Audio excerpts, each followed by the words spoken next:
we observed World Autism Awareness Day. And today we intend to use the program to bring information and create awareness about people, especially children living with autism. I am John Senaya. I welcome you to what promises to be an exciting conversation. Now, do you know that 1 in every 100 children suffers from this disorder? While some people with autism can live independently, many have severe disabilities and require lifelong care and support from family and society at large. Yes, that's autism spectrum disorder, which is a complex developmental disorder, causes problems of maybe thinking, feeling, language, mobility, the ability even to relate with others, which is our focus today. After the break, we will meet our guests, Doinsola Jarandu Adibomei, a specialist in this field. Please stay with us.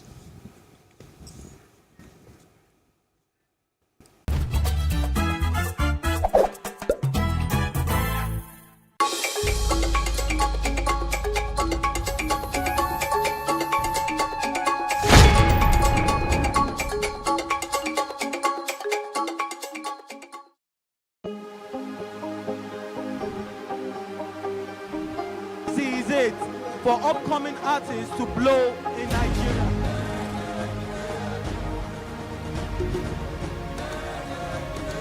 Welcome to Plus Trending. I am Buki November, your host, saying thank you for joining us on today's episode. Welcome back.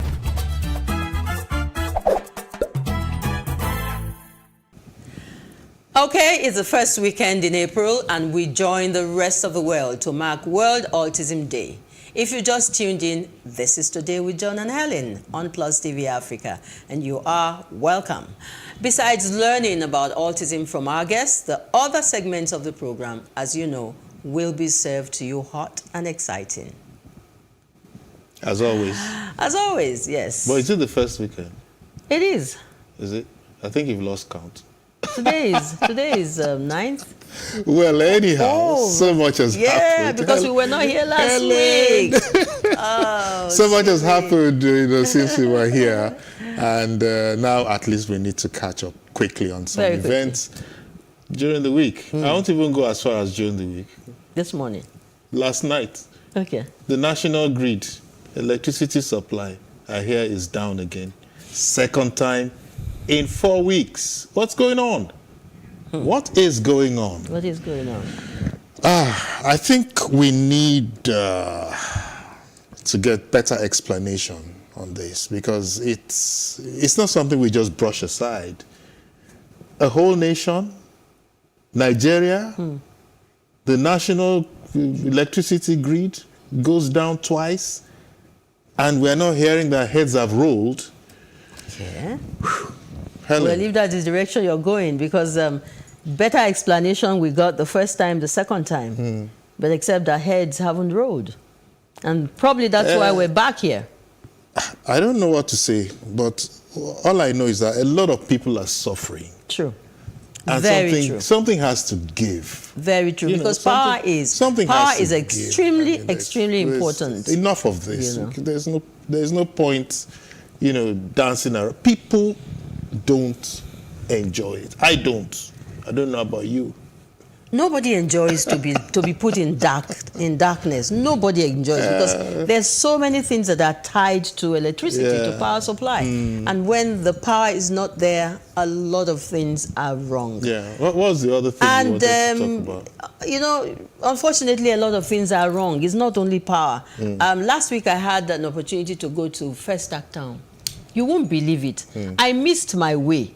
I was almost at the trade fair complex before I had to talk. Well, someone would say, use your Google Map. Sometimes Google Map will fail you because the express road keeps just taking you you know, up the bridge, and you're going and you're going, and then before you know it, So it was you are way past where you're some supposed. sightseeing for you. And then I started asking, and then I had to be diverted to under the bridge that was a makeshift route you haven't been and that very way. dangerous. It was like going under the bridge with mechanic workshop and everything. And I asked myself, what does it take to just put some direction? Signages. You know, the road is being worked upon. So let's have some just signposts directing us to what's happening and where we need to go. Yeah. If there was a new person in Lagos, I mean, I've lived in Lagos for so long. So if I can go through that. Helen, we expect you to use your intuition. God have mercy. Well, And finally, before we jump into our main topic today, Yes. so many people are crying. You are still able to use your telephone, aren't you? oh yes, Because of your because I did your what I had register. to do when I did it. There's a lot of confusion right A now. lot of people didn't do what they should have done, and they're suffering for it now. And they're saying that the notice was absolutely short, The notice wasn't short. dangerously short. Helen, the truth is that the notice was not short. We all have been sensitized, advised, notified about doing all these things many years. Okay? And we refused to do it. And as many as 72 million subscribers Yes. are going back and forth. Because we don't do what we are supposed to do when we should do it. Until the last So minute. I personally, I'm sorry, but I have no sympathy.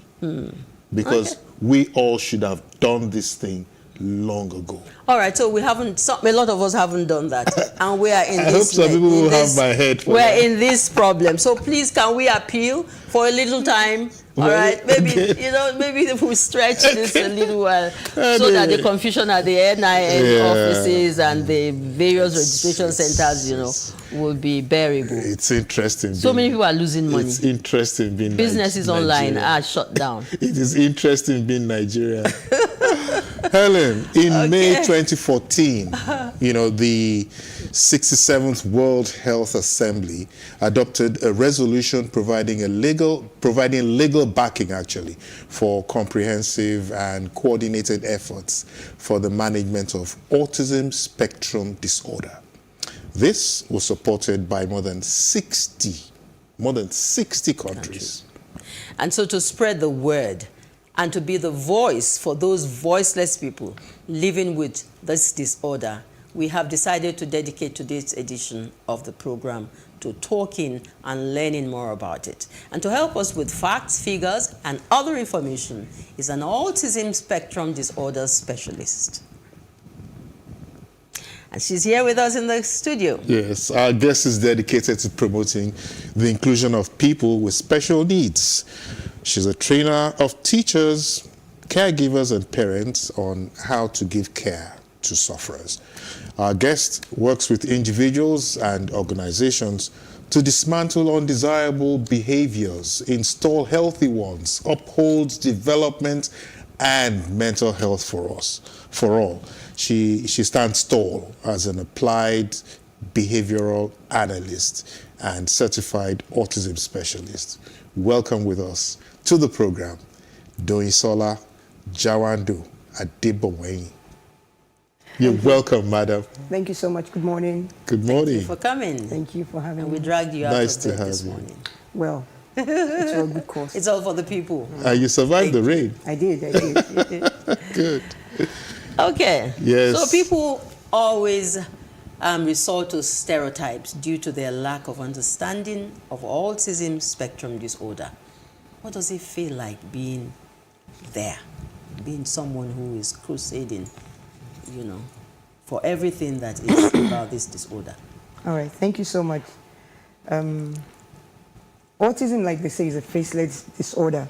You can't tell. Faceless. It's faceless. You can't tell a person who is living with this disorder simply by looking at them, because it doesn't show on the face. It's not like the Down syndrome that has the look. There's usually or cerebral palsy that you can tell simply by looking at them. For autism, you really can't tell, and we've done that several times. Have pictures of children in an inclusive setting, and we put it out there and say, identify those who have autism. You can't tell from a picture, but you can tell from a video. Okay. That thing that shows the motion, you can tell because it's usually more in what they do than in how they look. And yes, we still have that stereotype there where almost every child that's evolving is labeled as having autism by other people simply because they're doing one thing or the other. Perhaps because they're running around or they're not listening when the adult is speaking or when another child is speaking. But that usually is not enough to label them with autism. There's specific things that help identify a person living with autism. And there are three basic things really.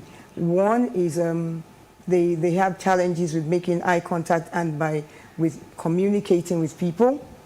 They have challenges sometimes with speech. So they're unable to communicate appropriately. Sometimes they don't have words, other times they don't use the words in sentences. So there's a problem with the communication. There's a problem with joint attention. So if I have a child, if I was here with autism, it doesn't matter what you're doing, I probably would not pay attention to it, except if it's one of my pet peeves. Then I would almost be fixated on it. You know, so social interaction is also another one. So there's communication, there's social interaction. And then the third is they tend to have certain acts, behavior that they do repeatedly. It could be spinning around, it could be flapping their fingers, it could be looking out of the side of their eyes, it could be lining things up. They tend to do that a lot. It could be lining little cars up or models, those little toy soldiers, or even shoes or bags. You know, they like to have things in a specific way. Sometimes they're fixated on the door being shut all the time.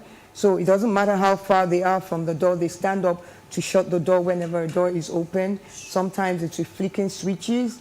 So they go into an environment and under 20 minutes of being in a big space, they've already identified where all the switches are, because that for them is a major thing. They get a lot of input from that, so they do it a lot. And most of the things they tend to do are things that in our own setting as Nigerians, Africans, are unacceptable, really. So a child comes into the environment and comes and touches you, picks your bag, you know, do all of that.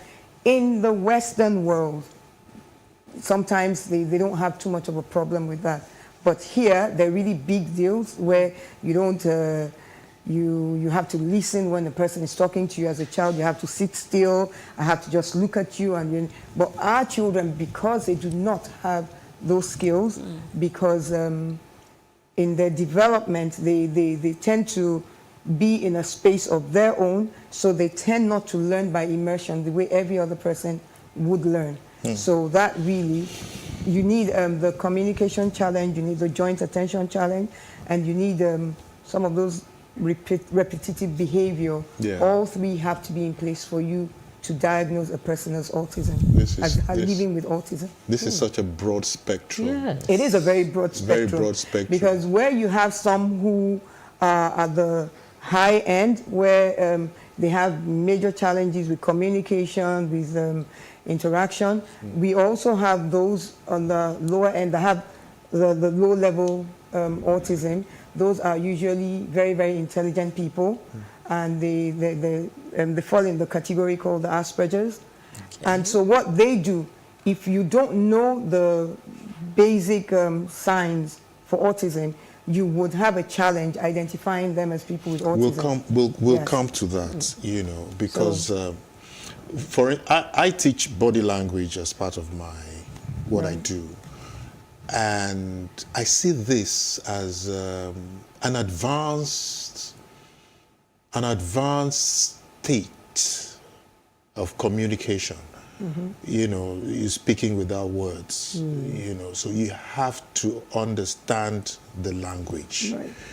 You know, I know that we will not be able to exhaustively treat this spectrum and all of that, you know, in 30 minutes or 1 hour, you know, but it's something of huge interest, you know, for some of us. Now, autistic people zone out of impulses we hear.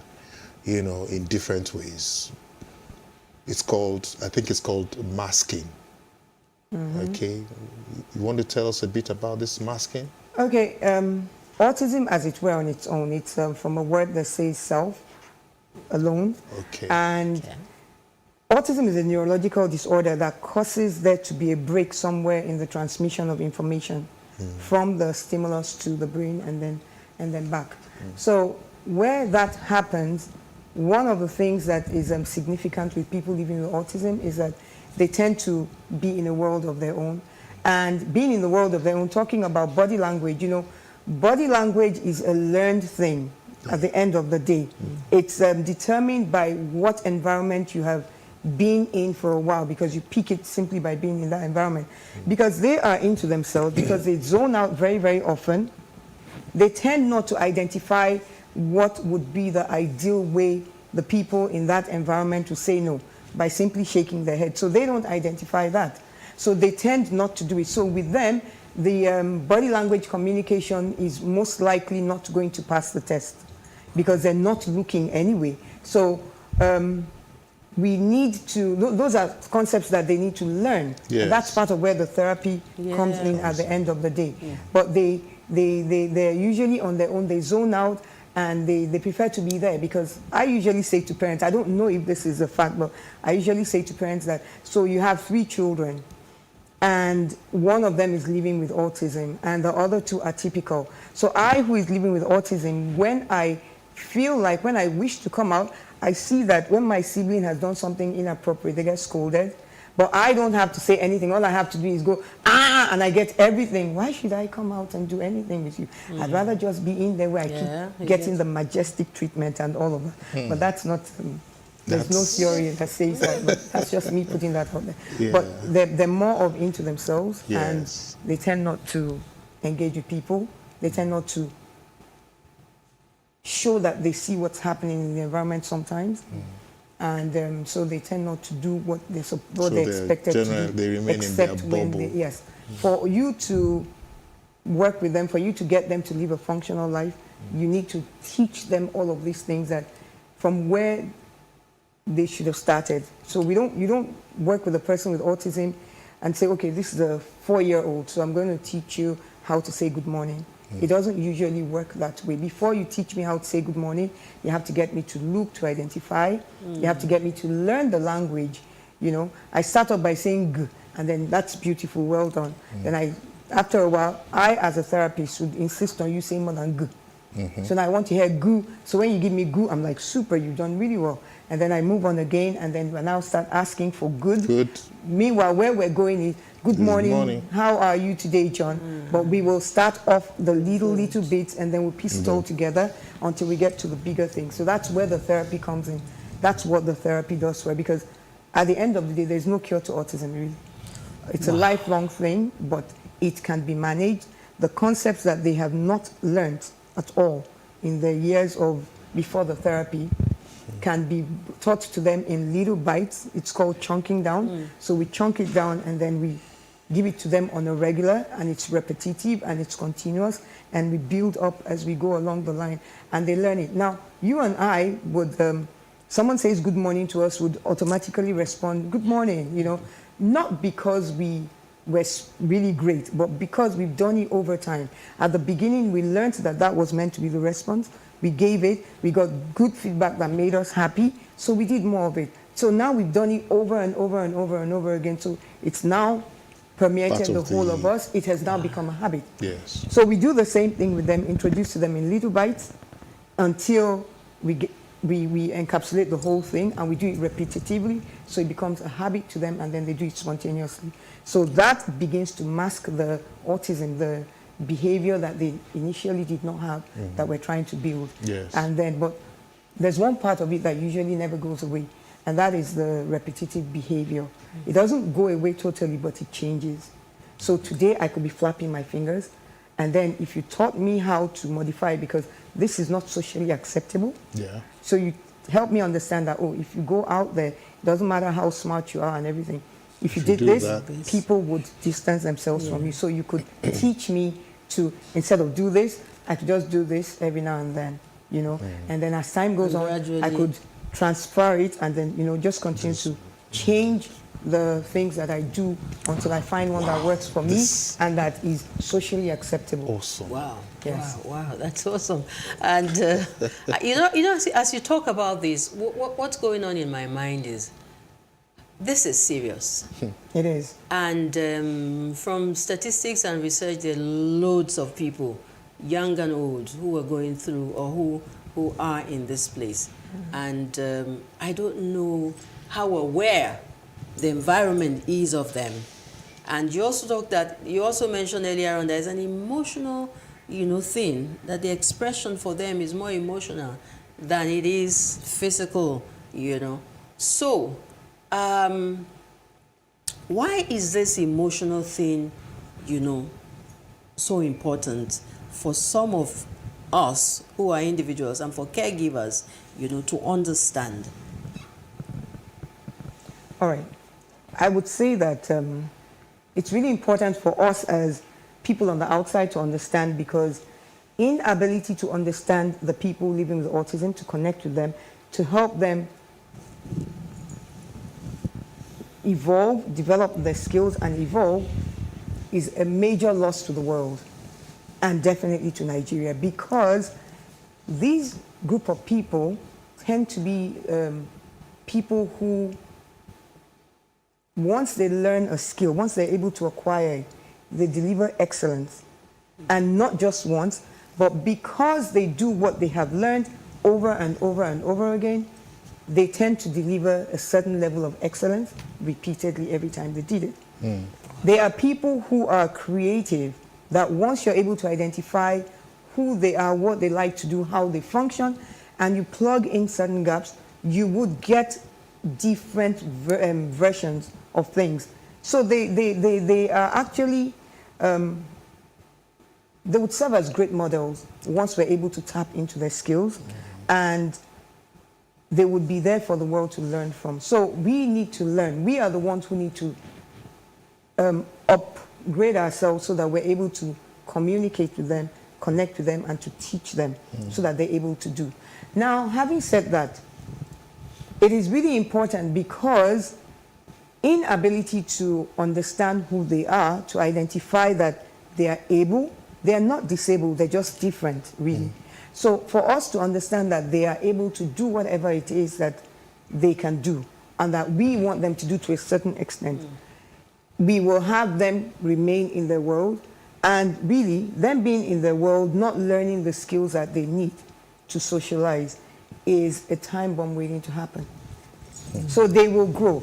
A child living with autism, if left unaddressed, is going to grow up into an adult living with autism.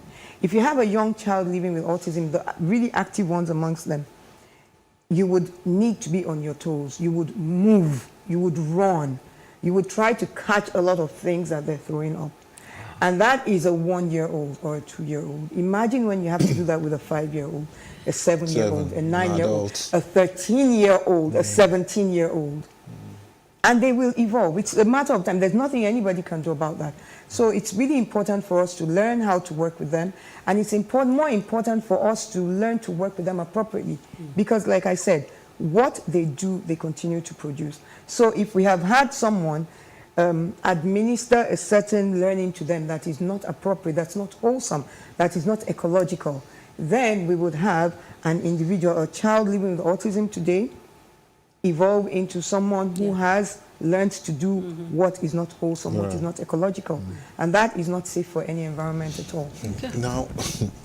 Now, something just raced through my mind. You know, I know that in the past we may have wrongly tagged autism sufferers.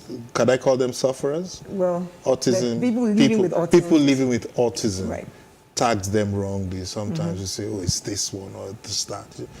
Do we have any figures as to, for Nigeria, what the population will be? Well, unfortunately, we do not have figures, because I think we don't. Organizations are just beginning to come together to carry out the research to put it together, because again, you know, by virtue of the labels, the tags that people had given to people living with autism, spiritual tags, oh, the mother was a Yes. prostitute, that's why she had this child, she was cursed. Oh, that one stole, oh, that one did not do this, or that one was a nasty mother, she was a useless mother, she wasn't there for the child. There's that thing they call the refrigerator baby concept of a mother who did not attend to the child as a baby, so the child did not get the warmth and the love, so the child grew up with autism. There are many different versions out there. In Africa, there was a conference that we attended in Ghana. It was a West African Autism Association, and even then we didn't have figures. Even now we still don't really have the figures, but we found out that in different places there was a uniformity. People living with autism disorder or any other such neurological or physical disorders were cursed, and they only needed to be killed. So those who were bold enough, the families that were bold enough, gave them up for killing. Some actually did it themselves, and others that were not bold enough, that knew that this person is a part of us, just simply locked them behind closed doors. You know And what? That must be something that's happening. We will lock those thoughts there for now, because we need to go on Yes, a break. we need to go. We'll take a break God. now, and we'll Okay. be back shortly. Don't All go right. away.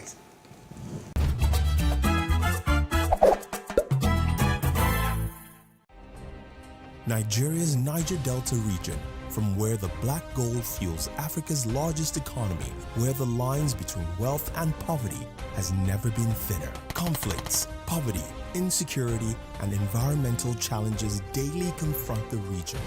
How can the Niger Delta story be changed for the better? Join Mamude Akuga at 9 p.m. every Friday evening on PlusTvAfrica as he probes deep in search of solutions. Inside the Niger Delta with Mamode Akuga, the authentic voice of Nigeria's oil-rich region.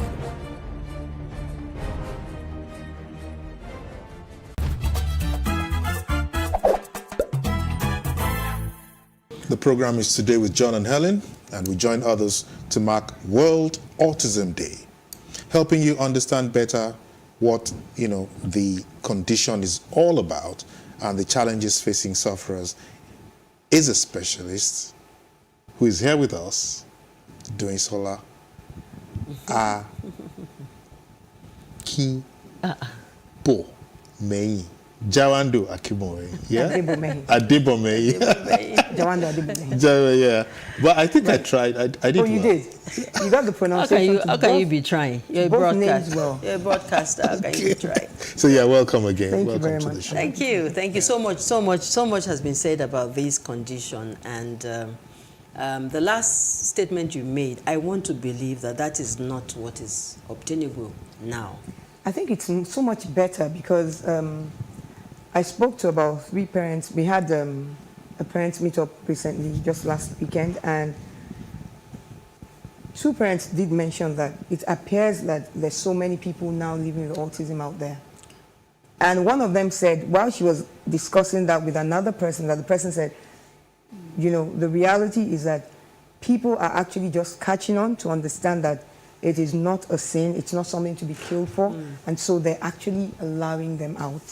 So they have been there, and it has existed from time immemorial. At least, I don't know how far back, but my immediate younger brother, he would have been 46, 47 now. He passed on about 3 years ago. He lived with autism until he passed on, And so I know, my family knows that autism has existed for over 40 years. Yeah. Even though we didn't know what it was, So Okay, it's so been some there. people believe or fear that vaccines put their children at risk of autism.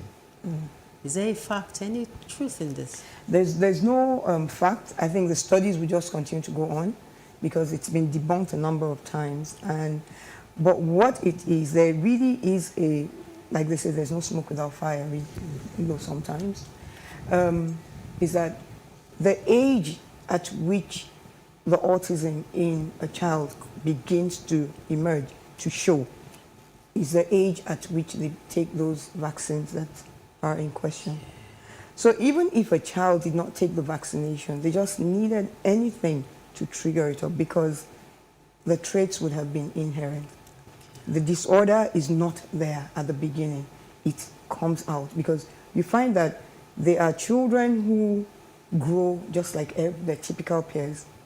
And then they get to a point and the sound, the speeches that they had started to make, the mama, dada, mommy, give me, everything begins to diminish until they lose all the words.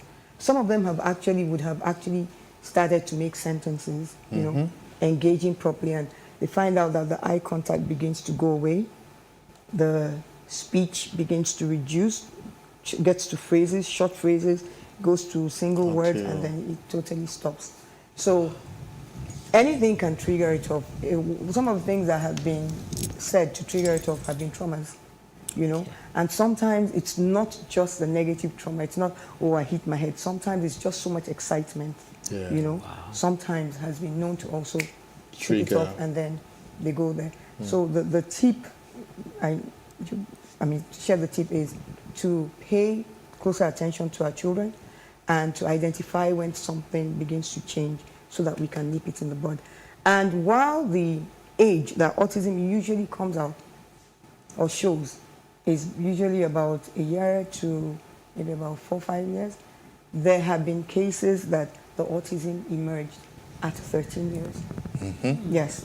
So these things are there, and we're just finding out a lot more about it. There's a lot more information out there in the West because, I mean, they embraced it a long while ago, so they see a lot more. Information. So information. So it's coming on, and now organizations are beginning to try to get information in order for us to know exactly what it is we're dealing with and know how to address it better, and also to help the government make policies that are, you know, binding and that would help us help the people living with autism evolve. And once there's a lot of necessary attention to the disorder, then many other disorders would also get what it is that they need to get, because each of these people living with these disorders can live a functional life. You appear to be such a knowledge you introduce her as knowledge bank who is a specialist on autism. in this. Yes. Now, I want to imagine that a lot of people, you know, will scramble here and there for education, for knowledge. What would you, where would you advise that they us go to look for education on autism? In Nigeria. In Nigeria. All right. So there are a number of centers that, because at the end of the day, the government is not really able to do much about it yet, so individuals are taking it up. So there are special needs centers who have been advocating for a while and are now beginning to also train and all of that. So the Learning Place Center is one. Patrick Speech Center in Ikeja is another one. And there are very many others like that. At the same time, there are also parents or people living with autism who have come together, you know, to help parents understand what autism is, how to deal with it at home. Because I work at a center, your child comes to center, at the most, your child would have like the extended autism therapy in a week. For you to say my child is getting therapy that makes sense, it has to be a minimum of 20 hours. Right? In a week? In a week, yes. Minimum of 20 hours. So a minimum of 20 hours. Sometimes we have those who do the extensive, so they take 40 hours. So even if your child is getting 40 hours in a week and comes to my center where I work, the child is going to be there for a maximum of 8 hours. They still have 16 hours of which they'll probably sleep for another 8 hours. So 8 hours go to the parents. So the parents also need to know what it's about, to understand it, and to be equipped to deal with it so that the child continues to get intervention everywhere they go. So the parents, there's a group that API, SPI, Parents Against Autism Initiative. So they also have sessions, getting parents together, informing them on what it is, taking questions, equipping them, and also providing the comfort and sometimes the tools for them to work with. Wow, So there's a lot. There are lots of other centers, and schools as well are beginning to embrace it. Yeah. You know, a lot more schools are more inclusive now, and Lagos State really has been trying along that path as well. It's good, I think they have about at least 13 inclusive schools in different parts of Lagos where a child with autism or any other disorder goes to, and then they get their needs met. It's evolving as well, and one of such is the Maryland School, where the school that I work with has actually adopted that school, and so we work with the government. And we also do a CSR where we train the specialists in the Lagos State schools. One of such is coming up this week, and it's holding at the Maryland School as well. So there's quite a lot that's happening. Going on, yes. Individuals are working, professionals are working, parents are working, and government is beginning to get on board. I know that Lagos State government has been trying, but the federal government still has a long way to go. Yeah. Okay, when you were talking about the traits and how we can identify children or people who probably are in this category, you talked about the need for them, that they are more attentive to some things that, you know, can I use the word ordinary people, that a lot of us, typical people would not like music, like turning off the lights and all of that. What is it about? What They have, very quickly. one of the things, again, that has been identified with them is they tend to have sensory processing disorders. Okay. So for them, the senses are heightened in certain parts. Certain parts of the senses are heightened, such that I don't know where the toilet is here, but if a person living with autism was here and that was their own challenge, if they flush that toilet perhaps two buildings away, they would hear it. And so those are some of the things that trigger them off, and they begin, you know, to get flustered. And then people say, oh, these people, they're just aggressive, they just begin to shout. There's always a reason. We are not privy to the reason why they do it, but there's always a reason. So what we as professionals do, what we have been trained to do, is to identify the reason. That thing that child did, what is the function? What was he trying to do? Now, what could have happened that he was trying to avoid or to get more of? And then that's now what helps us identify the kind of, this is now ABA, Applied Behavior Analysis, which says that there has to be a reward for you to engage anybody, really. But that part has been zeroed down to people with living with special needs and autism. And so what that means is, so I find a child who just continues to jump or to push other children or to bump into them. And I observe him collect data, analyze the data. He does it at this time of the day more. He does it more with this kind of people and everything. I try to identify what could be the motivation. There could be many reasons. It could be that he's wanting to play with them. It could be that that shirt that person likes, the person likes stripes. The child is reacting to it. They could be attracted to it. They could find it very, very revolting. You know. So once we identify what that is, we now begin to get that person to tweak a bit or to tweak something around it, and also to encourage the child living with autism to, when they try to do a little bit of what I want them to do, then they get a bit of reward. The reward is anything that they like to do. Interesting. Administered to them in little quantities for little times, but they are not really able to identify that, oh, I just got, for instance, when we're working with them, you could have a slice of, you know, those small Ritz biscuits, and then because we're not trying to feed them fat, really, we're just trying to get them at a level where they're happy and they'll attend better. We could break one of those little cublet Ritz biscuits into 10 bits, where we have to pick it up with a little teaspoon, you know. But to them, when you give it to them, they have the notion, because they've seen the biscuit in there, and they have the notion, well, I'm having this biscuit, so they take it, and then we do a little bit more work, and then you give them a little bit. So they are in that position, they're in that state of mind where they're happy, they're looking forward to the next one, so they're looking at you, so they're doing what you want them to do, not because they like it or they like you, but because they want a little bit more of that. So I give you a little bit more, you give me a little more, and then I give, so it goes that way.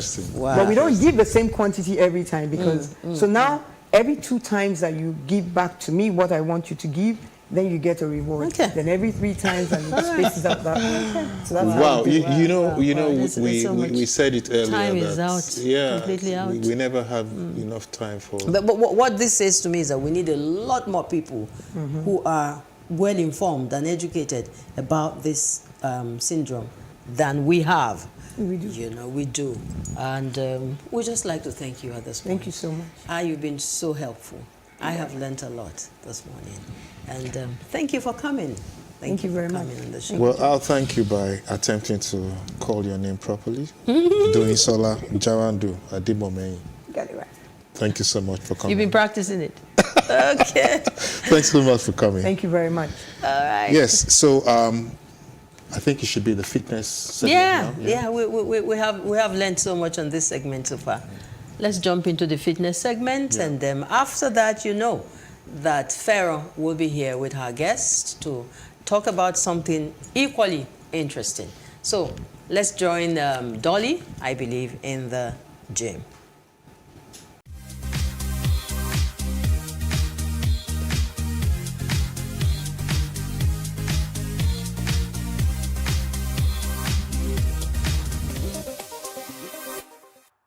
Hello everyone and welcome to another fitness section with us at Alpha Fitness Studios. My name is Dolly Phillips and this is Elvis Echo, and we're going to be taking you through a HIIT workout today. So today we're going to work for 20 seconds and rest for 10 seconds. I have my timer here with us. So before we start, let's start with a quick warm-up. Everybody hands up, deep breath in.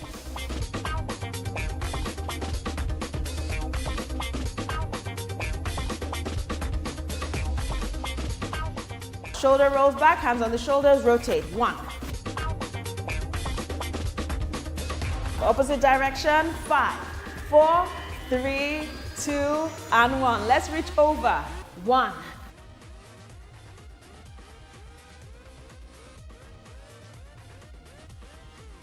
3, 2, and 1. Now let's roll downwards.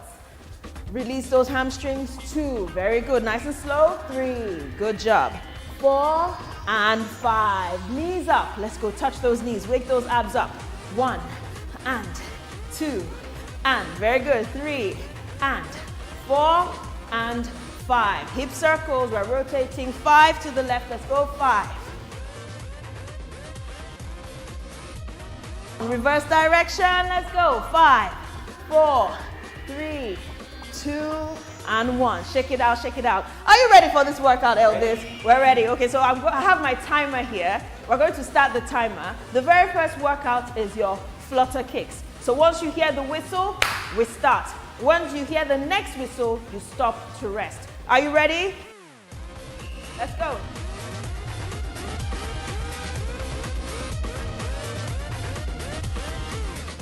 If you can't kick this out like this, just kick out like this for me. Yes? We have levels. Come on, let's go. 2 and 1 and rest it.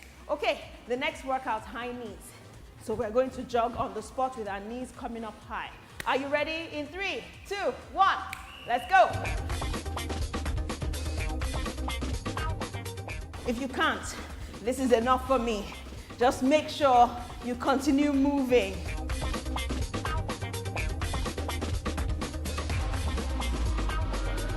4, 3, 2, and 1. Rest it. That was good, huh? Next one, squat, leg over. Take those legs as high as possible. Are you ready? Let's go.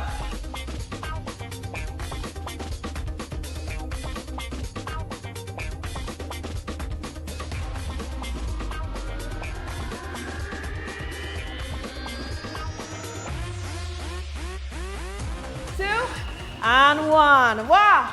Do you feel that one? Now we're going down to the floor. Hands down.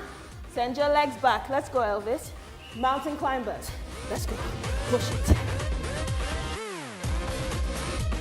If you can't do this, you can just stay in plank or stay in all fours and pick up your knees.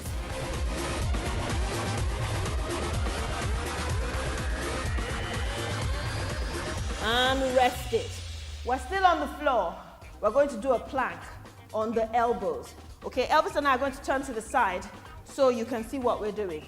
Elbows down and out. Don't collapse your back. No. Lift it up. Tuck in your pelvis and breathe. We have 10 seconds left. Woo! You can feel this one, huh? Make sure your elbows are directly under your shoulders and keep your face looking forward. Don't look down, look forward. Helps to straighten out your back. How are we doing? We have 3 seconds left. 2 and 1. Good job. Stretch it out. And now we're going to go into a sprint. Are you ready? In 3, 2, 1. Let's go. Sprint. Come on, go, go, go, go, go, go.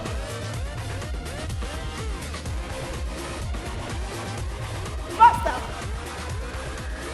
2, 1, and relax. Impossible. Anyway, so let's stretch it out now. We've come to the end of this one. And out. Good job.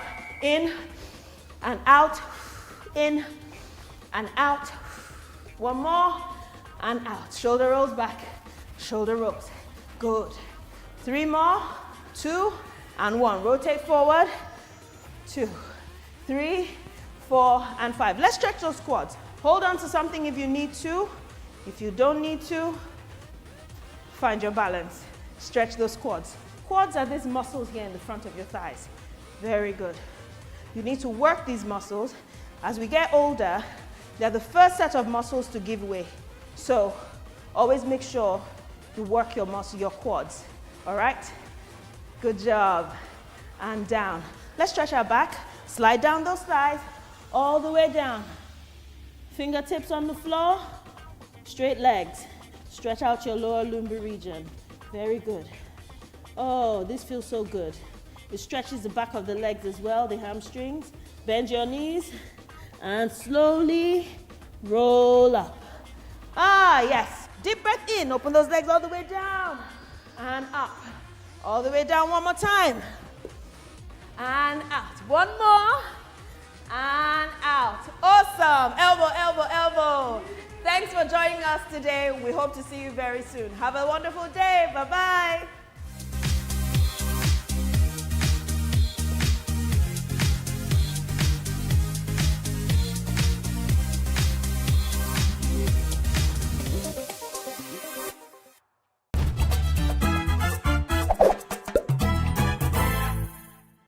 Identity and purpose are the 2 main life questions we all strive to find answers to.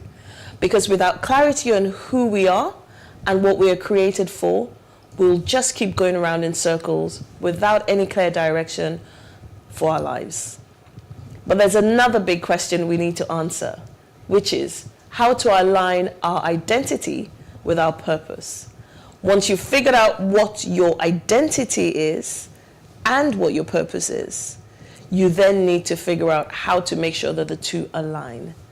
And with me today is my guest, Mitch Straw, who will be talking to us about aligning your identity with your purpose. Mitch is a singer-songwriter, artist, and entrepreneur with a growing catalog of over 30 released tracks and 5 albums and collage collection EPs that include collaborations with various industry producers and DJs. His tracks have been played in radio stations across Nigeria and streamed numerous times on international platforms, with majority listenership in the UK, Canada, Nigeria, and the US. Welcome, Mitch! Excited. That intro was intense. I was like, is it me? Yeah. Could it be me? Yes, it is. Thank you for having me. So, first thing first, who are you in terms of your identity? What is your identity? All right, where do you want me to go? Should I go worldly way? Anywhere you like. All right, okay. I'll go the way I subscribe. All right, so I believe my identity is based on a creator who created me and his identity. Okay. So that's from there, every other thing comes. I see. In how I align myself. Huh. But otherwise, if I went the worldly way, which I've probably thought of in the past, I would have just been like, oh, I'm this guy who's tall, dark, blah, blah. This is what people want. Tall, dark, and handsome. Oh. This is what people want. This is what people expect of me. This is what blah, blah. So then I have my identity in those things. But fortunately, So your identity is based on the identity of your creator. Yes. So what is then your purpose? Purpose, I think, is within a place where one human being shouldn't function by itself. Right? We're not made to function alone. That's a given fact. So I know whatever I have to do it for someone, with someone. For someone, with someone. That's deep. So that's one thing. So through that, in knowing that, in my awareness of that, and how I approach life and how I treat people, there I can find my purpose. It's like, if I tend to always do these things for people, then I must probably want to help people in general. But then it doesn't mean I have to be a doctor. Doesn't mean I have to be a fireman. Doesn't mean I have to be a teacher. I could be a teacher in different forms. Yes, very true. So that's the way I think about that in terms of like purpose. Because I feel like purpose is probably only truly achieved at the end. Because then you can look back and be like, I've never actually heard it said that way before. Purpose is only truly achieved at the end. Because it's, how do you know you've achieved purpose? Don't you? I don't know actually. Yeah, because you have an idea of where you want to go, know, and then if you're lucky enough, you find that, or you find yourself in that purpose, and you're walking that path. So, in what way can you then identify your purpose? It's kind of like that's why when we're sitting with like older people, 80, 90, you can tell some of them, not all of them, have lived their purpose.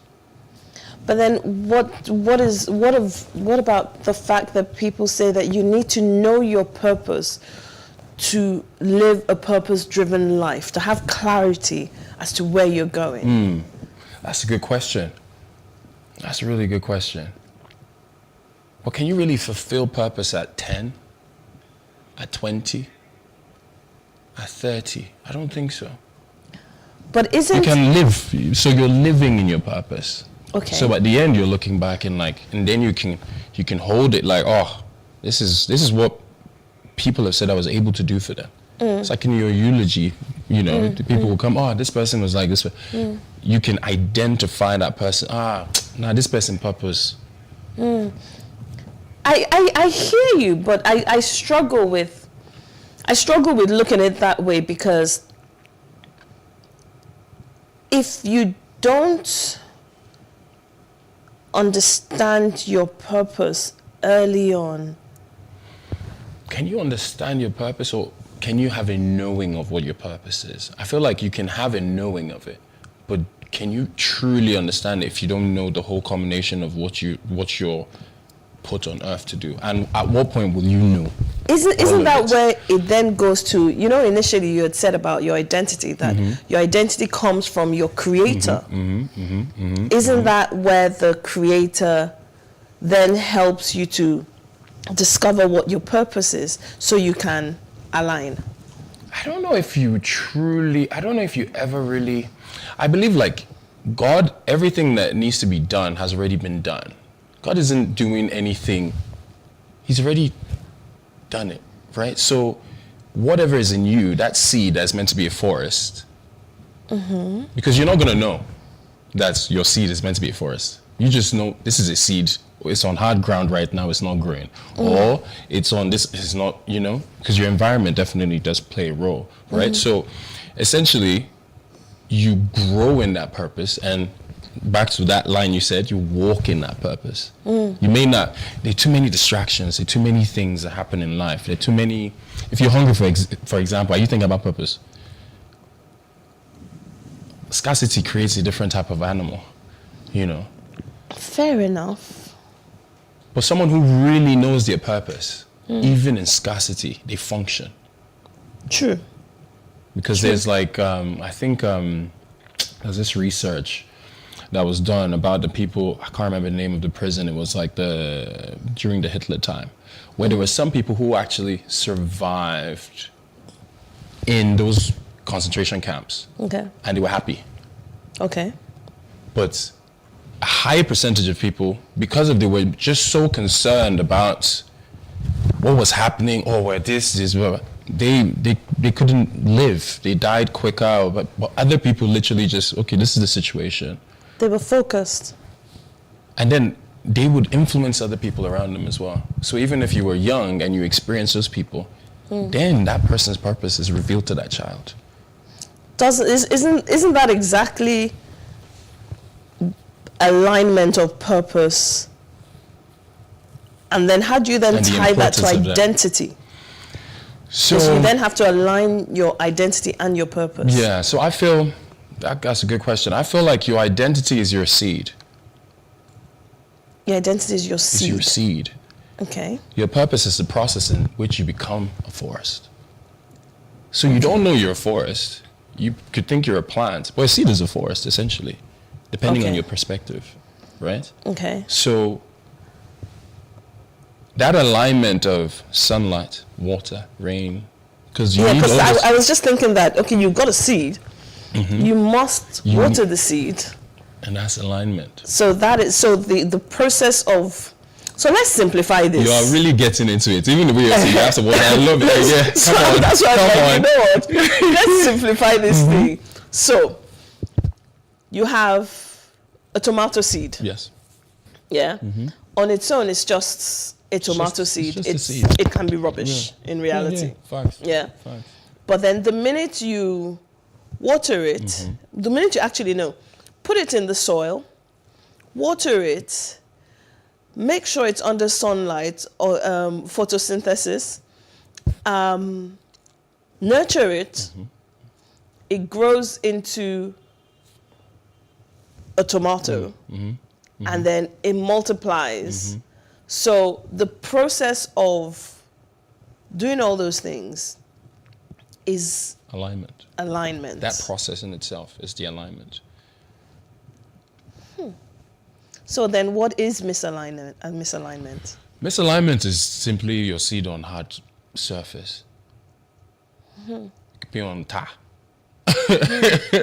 You know, nothing's gonna happen. That seed is not like, except maybe the tar gets really tarnished, and then the seed happens to find some form of sand or soil. That's the only way it's gonna, otherwise it's not gonna grow. I'm thinking of weed in terms of plants, you know, that grow in the wrong places. And the thing about weeds, they have their own purpose as well. They serve a purpose. We're talking about plants, guys. We're talking, yeah. Not the other type. But yes, they do serve their purpose as well. I don't believe like there's anything that's truly useless. True. Okay, so let's even simplify this some more, because maybe we're being a bit intellectual. It's maybe a bit cerebral. Fair. But if you were talking to a group of millennials, and you were, your job was to help them understand the importance of aligning their identity with their purpose, what 3 lessons would you want them to take away with them?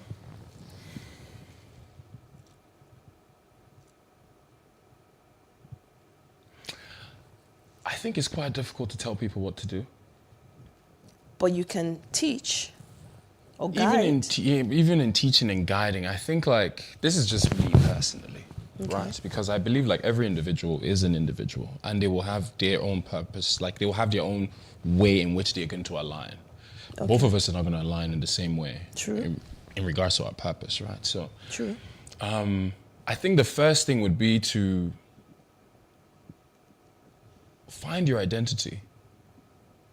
How do you go about doing that? We're privy to, for me now, I'd say a Bible, for example. I'm privy to that. Because I feel like if you don't know who you are, then you're in limbo. Like, you know, you have people with mental health, for example. This is not trivial, like making it small or anything, but say I was suicidal at some point in my life, for example. Let's just say that, right? What was the thing I struggled with the most? Identity. There was no purpose. It was kind of like, why am I here? Who would really miss me? What's the importance of I'm just a speck in the grand scheme of things. So the first thing is we've got to round up. Yeah. The time goes by That very identity. quickly. Find your identity. Find your identity is the first thing. First thing. And give yourself patience.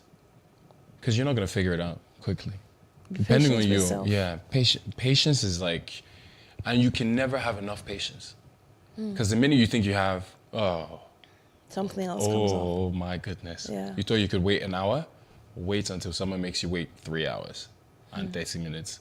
you and know? then you do, and then and then you're like, and then you battle with. So first identity, then allow yourself patience. Allow yourself to be able to make mistakes, to learn. And the third thing is just to see what happens. Find your identity. In simple terms, give yourself a break.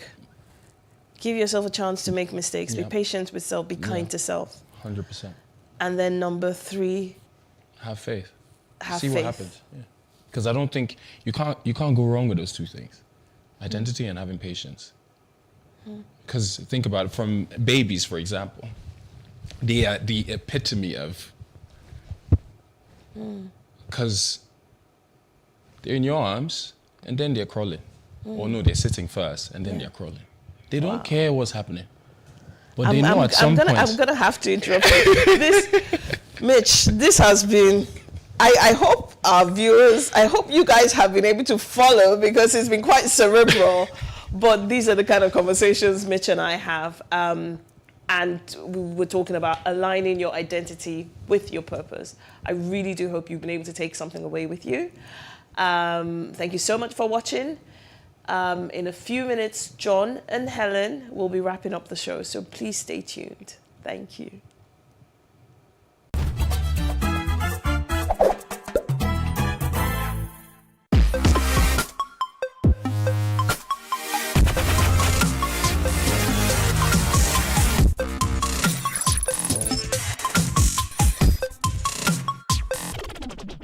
Hello and welcome to Tech Talk on Today with John and Helen. My name is Emmanuel Atta. I'm a content manager. I'm here to bring you tidbits of digital marketing that can help you build and maintain a strong online presence for your business. Now, video marketing is the best type of marketing you can do for your business online. People are spending less time reading, so you need to create content in video. So yes, there are other forms of content creation online that, can excel your business. Yes, there's copywriting, there's graphic design, there is photography. Yes, those are forms, those are different types of content that can, promote your business online. But the best among all those is videos. You need to create videos for your business. You have to create videos that are professionally done, not just videos that are done by phone. I know that, yes, a lot of business people, particularly small business people, kind of like use their phones to just shoot videos and post them on Instagram, post them on Facebook. Yes, that can get you somewhere, but the kind of videos that would make your business known, not just within your locality, but internationally, are videos that are planned and shot with a camera by a professional.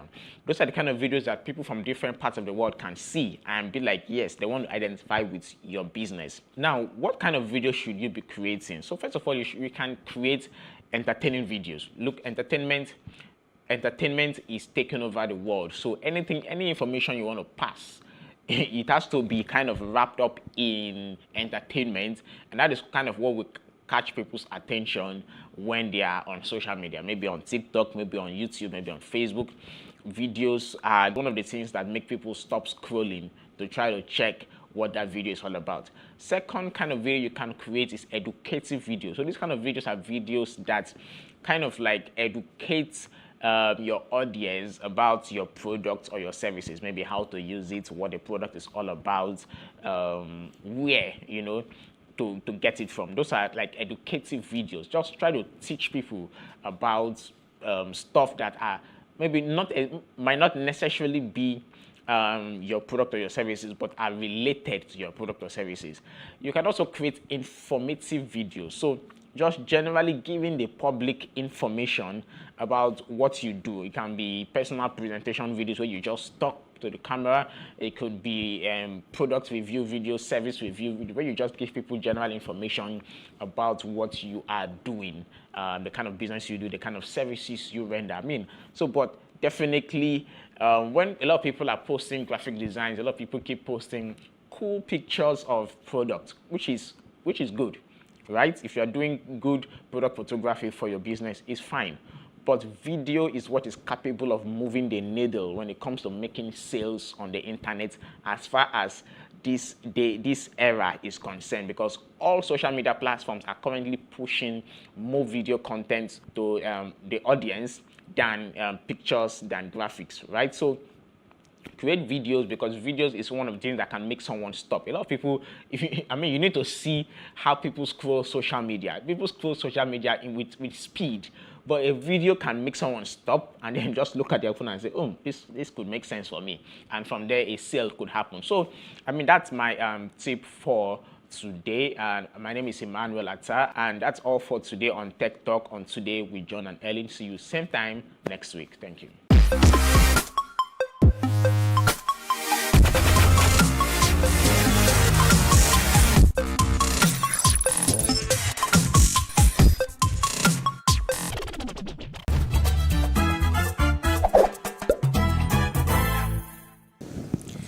All right, so thank you for being there with us from the beginning of this program up till this point. We hope that we have been able to educate you, especially as we join the rest of the world today to mark World Autism Day. And our guests brought in a lot of information that we all have to have, especially being very, very attentive and observing, with those little children. And she talks about John. She said it's genetic.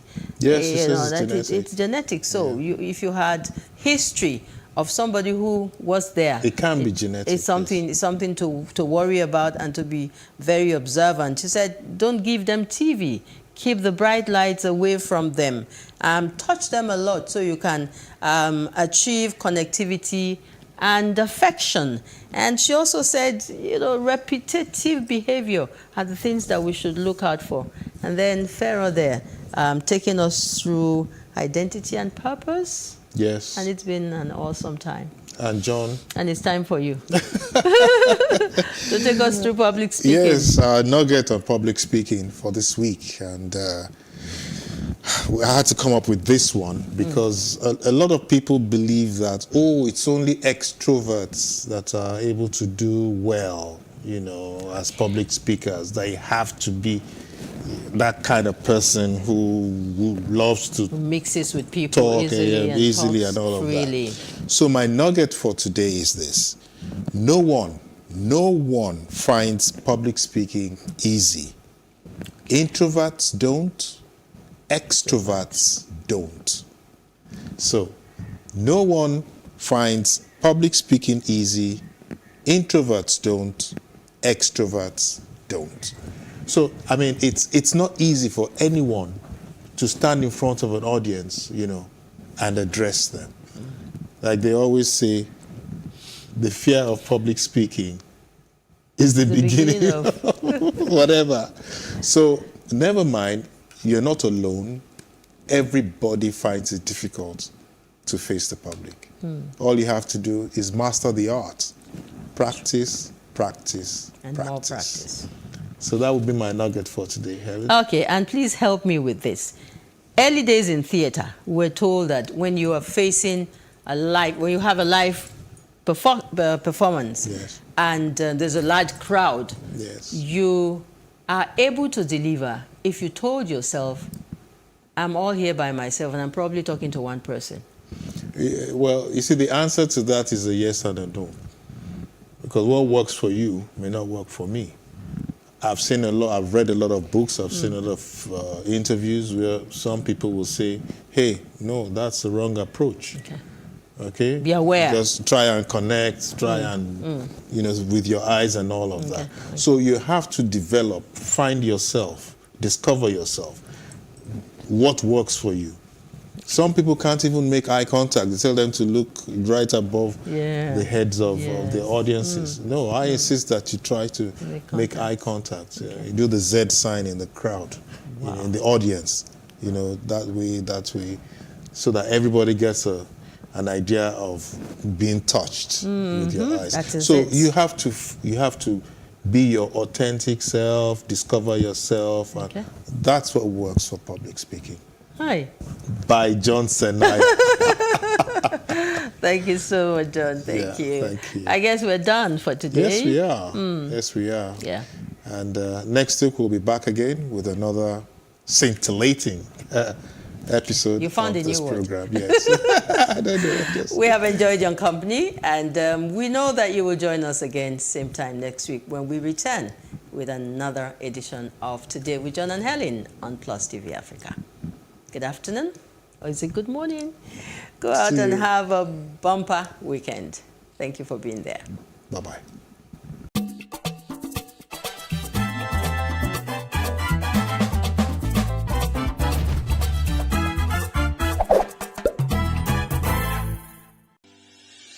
Increase the reach of your events or business services.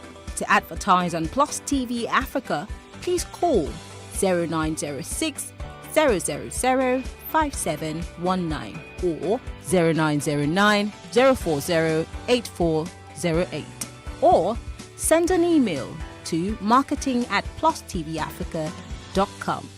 Plus TV Africa. Big stories live here.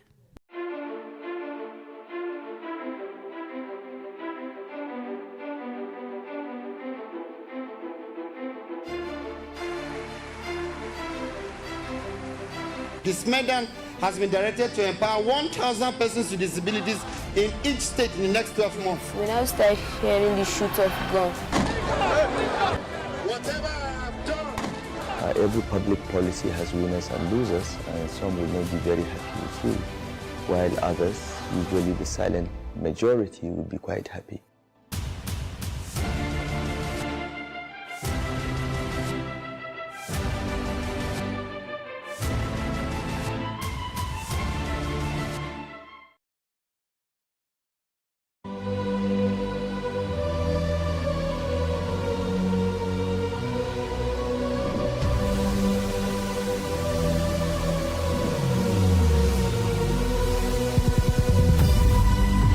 What we do not understand, we will stigmatize.